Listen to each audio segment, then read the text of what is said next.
नमस्कार दोस्तों, net success 92 में आप लोग का फिर से स्वागत है। आज हम लोग बात करेंगे सिनॉप्सिस के बारे में कि सिनॉप्सिस क्या होता है, इसकी कब ज़रूरत पड़ती है, ये क्यों ज़रूरी होता है।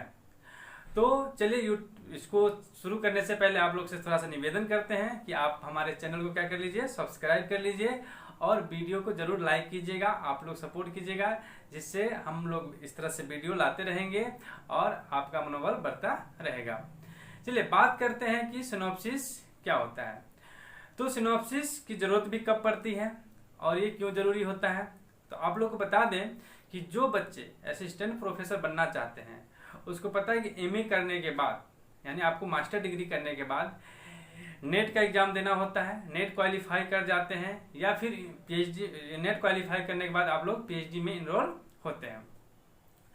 या बहुत सारी यूनिवर्सिटी जो है पैट का एग्जाम लेती है ना, पीएचडी में एडमिशन के लिए। तो वो क्वालिफाई करके आप लोग जब इंटरव्यू में बैठते हैं, पीएचडी के इंटरव्यू में, तब वहाँ पे आपसे जो है एक सिनॉप्सिस मांगा जाता है। सिनॉप्सिस का मतलब है एक छोटा सा रिसर्च प्रपोजल आपसे मांगा जाता है कि आप पीएचडी में पूरे 5 साल में आप किस चीज़ पे रिसर्च करेंगे, उसका एक संक्षिप्त शोध रूपरेखा आपको देनी होती है। उसी को हम लोग सिनॉप्सिस कहते हैं।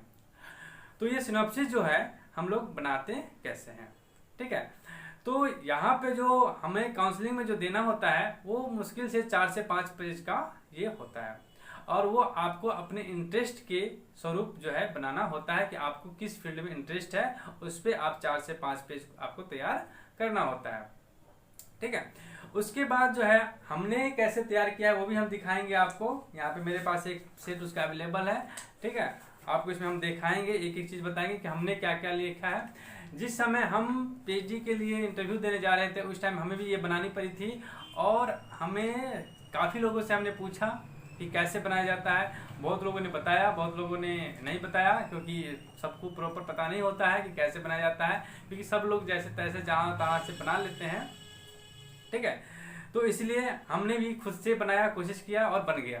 तो आप लोग भी जो है खुद से कोशिश कीजिएगा बनाने की, है ना। बहुत बच्चे कहीं से ले लेते हैं, लिखवा लेते हैं, किसी से कुछ पैसे दे करके खरीद लेते हैं, तो वहाँ पे उसका जो है ये रिजेक्ट हो जाता है, ठीक है। या उसको उतना नंबर नहीं मिल पाता, जिसके कारण उसको पीएचडी में फिर एडमिशन नहीं हो पाता है, ठीक है। और वो जब वहाँ पे बैठते हैं तो प्रॉपर क्वेश्चन जो है इसी से पूछा भी जाता है, ठीक है। यदि आप अपने से बनाए रहेंगे तो क्या होगा कि आपको सारी जवाब पता होगी, जो पूछेंगे आपको सिनॉप्सिस से आप सबका जवाब दे पाएंगे प्रॉपर तरीके से। तो सबसे पहले जो होता है ये फ्रंट पेज आपको तैयार करना होता है, जिसमें आपका यूनिवर्सिटी का नाम होता है, यूनिवर्सिटी का एड्रेस होता है, और वहाँ पे आपको एक लाइन लिखना होता है कि पीएचडी में नामांकन के लिए प्रस्तुत करते हैं संक्षिप्त शोध प्रारूप, यानी आपको ये लाइन हेडिंग डालना होता है।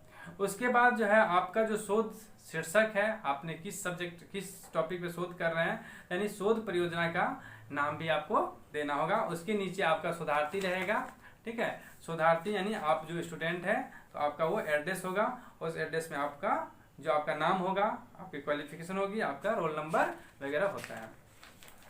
उसके बाद आगे जो पेज आती है उसमें हम लोग शोध विषय लिखते हैं।